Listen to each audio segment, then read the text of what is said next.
Hey everyone, welcome back to Awful Stories. It's Matt here, and make sure to drop a like and subscribe to not miss your daily fix on Reddit stories. Let's jump into our first post in the advice subreddit titled, I'm alone, and I feel like I messed up my life. I'm 27 and I have to move back in with my mom. I've been on my own for the past couple of years, and it's everything I've always wanted privacy, my own things, my own rules. But in January, I got into a car accident that was my fault. I had to get a lawyer, pay fees, and towing costs. It put me into a lot more debt, so much that I can barely make the minimum payments, and the interest keeps adding up. This year, I haven't made much at my sales job, and money has been extremely tight. I decided to leave my current apartment so I could pay off some debt. I leave in 4 days, and I'm so heartbroken over it. I'm packing all my things right now, and I can't help but sink down and cry. This apartment is the nicest place I've ever had. I got all new furniture, and I've only been here for a year. I know the accident was my fault, and I take full responsibility. I made a reckless mistake. I pray and ask for forgiveness every day. I'm just so sad and disappointed in myself for letting this happen, for letting myself sink. I know moving back will help me pay down my debt, but I'm just starting to have a good relationship with my mom again. I don't have a room, so I'll have to sleep on the couch. There's no space for my things, so I don't know what I'll do. It's a very small apartment, only 2 bedrooms, 1 bathroom, and now 5 people living in it. I'm so disappointed and ashamed of myself. I had things going well, and I ruined it. I'm in the middle of court proceedings, and I'm afraid that if something happens, I won't be able to get another apartment. I understand that everything has consequences, and I'm not trying to run away. It's just really hard. I know I made a mistake, and in some ways, I feel like I deserve this. I just hope God helps me. I'm sorry for venting. I don't have anyone to talk to. Please don't be mean. Thank you. Okay, so this post was a hard read. This goes to show just how quickly life can change and the heavy burden of personal responsibility after a mistake. Moving back in with her mom, after tasting independence and finally having a place she could call her own, feels like a painful step backward. The deep regret and the accident and the financial struggles that followed. Setbacks are hard, but they don't erase the strength or value of a person. Returning to a family member's home, while challenging, can be a temporary step towards stability, one step at a time. OP's awareness of consequences and her commitment to facing them honestly are signs of resilience, and I'm proud of her for that. It's okay for OP to grieve, to feel ashamed, but it's also okay to hold on to hope and the possibility of rebuilding, perhaps even stronger than before. Several college said, it happens. I had to start over after an unexpected divorce at 35. It's part of life. Keep your chin up and remember that it won't last forever. You've got this.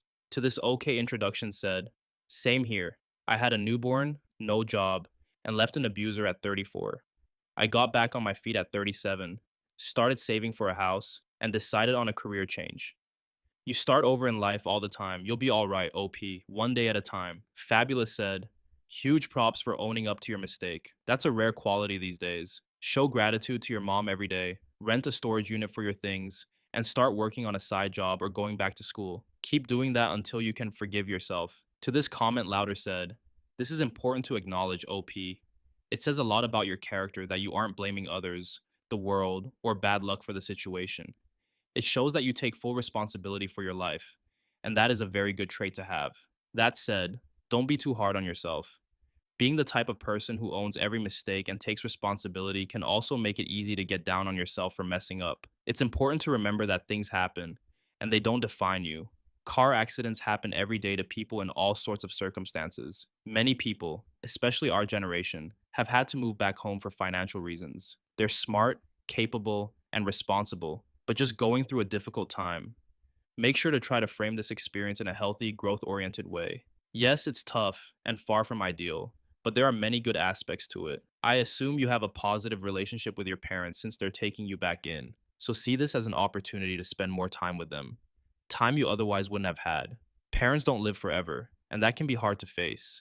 There are trade offs, of course, but I live far from my parents and sometimes wish I could just spend a few weeks living with and hanging out with them. This time will also be formative for your future habits and mindset. Learning to save and make do now will make future abundance feel all the more meaningful and cherished. You'll get through this in no time. The second story for today is titled, My Best Friend Was Murdered This Weekend, and I Have to Go Back to Work, which was also made in the advice subreddit.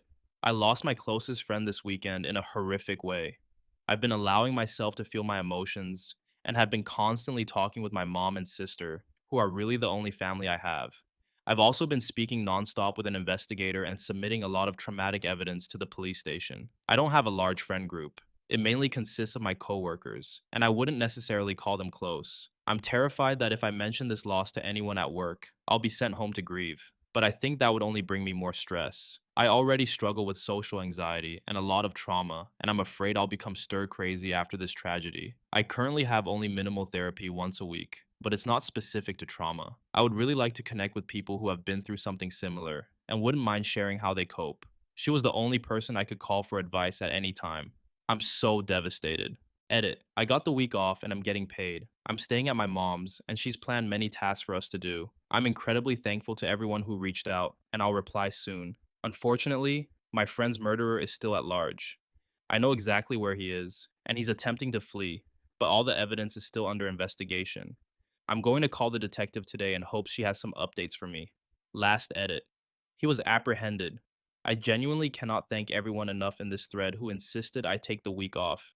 If I hadn't, I absolutely wouldn't have been able to be there for the detectives as much as they needed me to be. And this man might have fled the state. From the bottom of my heart, thank you, Reddit. Leuven, my tutor gut said, if you're getting paid time off, there's probably a bereavement allowance. Take your time off and allow yourself to feel your emotions. Trying to compartmentalize and power through just pushes your feelings away, and they'll manifest in other areas. Take your time off and feel your feelings. A happy little tree said, take my experience with a grain of salt, as it comes from someone who had never been to therapy despite really needing it. My sister was murdered about 4 years ago. I had and still have trouble talking about my problems and emotions, so I didn't really talk through my grief with anyone. I also had full time trade school, which I wasn't allowed to take time off from due to attendance being part of the passing requirement. I honestly have no idea if my coping mechanisms were healthy, but what helped me was letting out all of my emotions whenever I was alone. All of my class breaks were spent in my car crying, and although it was painful, those moments of release made it easier to get through the day. I found a lot of comfort in emotional music, as it allowed me to express my feelings instead of completely bottling them up. I also had a few items that I strongly associated with her, including a necklace with some of her ashes, and a necklace and plush toy she had gifted me. I kept at least one of them near me at all times for around 2 years, and it made me feel connected to her, no matter where I was. I would also talk to her through them, even though I knew she couldn't hear me. Anyway, I'm so sorry for your loss. It's not an easy thing to go through, and I hope you can find comfort in those around you as you navigate this heartbreaking situation. This third and final story is titled, I'm deeply hurt by the gift my parents got me for my 18th birthday, and was posted to the True Off My Chest subreddit. I don't even care if I get called an ungrateful, spoiled brat in the comments. I just needed somewhere to say this because I cried myself to sleep thinking about it last night. It was my 18th birthday a couple of days ago, and this has genuinely been weighing on me. I had a nice dinner with some friends and my parents on my birthday. I opened the presents my friends got me, and they were all fantastic. Then I opened the present my parents got me, the one they had been hyping up. They gave me a set of coins minted in my birth year, in pristine condition, straight from the Australian Mint. It was a really fancy set, and the box it came in was lined with velvet and everything. It would have been a really cool and special gift, had they not already given my brother the exact same thing for his 18th birthday 3 years earlier. Ever since we were kids, my brother has loved coins. He always gets souvenir coins whenever we go somewhere that sells them. He makes sure to collect every limited edition $2 coin that comes out. He has a huge collection of every denomination of coin, all kept in a special collector's book, with clear sleeves organized by year. He even takes great pride in polishing all of them. I, on the other hand, have never in my life cared about coins. When my parents gave my brother that gift, it was thoughtful and genuine and perfectly suited to him. When they gave me the same thing, it just seemed like they didn't care enough about me or my interests to even bother putting any thought into my 18th birthday gift. It's not like I'm secretive about my interests. I love talking about them to anyone who will listen. So I guess they just never listened. Money has never been an issue for my family, and I can appreciate that it was probably an expensive gift, but as they say, it's the thought that counts. And clearly, no thought went into this one. I'm really hurt because I've always suspected they favor my brother, and this basically confirms it. I can't believe he got such a unique, personalized gift tailored to his interests, and I got what feels like a hand me down.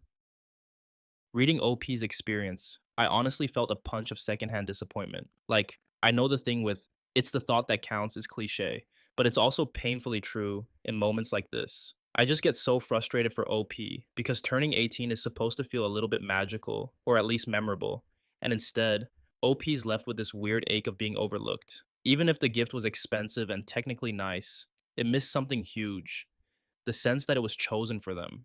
I can imagine OP forcing a smile while opening that coin set, probably remembering the look on their brother's face years earlier, seeing how much it meant to him specifically. It would have felt warm and personal for him, something that landed perfectly. But for OP, it's almost like the total opposite. It's a stark reminder that their own interests and personality weren't even in the picture. What stings isn't about the coins themselves, but that feeling, they don't really see me, do they? And honestly, I don't think OP is being dramatic or spoiled at all. When people who are supposed to know us best, especially parents, don't put any real thought into something as significant as a milestone birthday, it's valid to feel hurt. It ends up reinforcing the fear that maybe, just maybe, we aren't as important or as loved as our sibling. Rationally, I know there are 100 reasons parents might mess up a gift, but emotionally, it lingers and it sucks. If this happened to me, I'd probably replay all the ways I've tried to share my passions and wonder why nobody heard me. There's this sting of invisibility. You found the perfect thing for him because you cared about what he cared about. But for me, did you even try? Even if parents are loving and supportive in other ways, gifts like this can highlight what's missing, a real connection, or at least the effort to connect. So, yeah, I don't blame OP one bit. It matters to want to feel seen, especially by the people who raised you. And if the best they can do is recycle an old idea tailored for someone else, it's not unreasonable to feel a little less loved or valued. If sharing that makes someone call OP ungrateful, I honestly think that says more about them than it does about OP. Okay, Bathroom said, when people say it's the thought that counts, what they often get wrong is that most of the time, there was almost no thought put into the gift to begin with. I fear there's no thought to count, except that you had a birthday.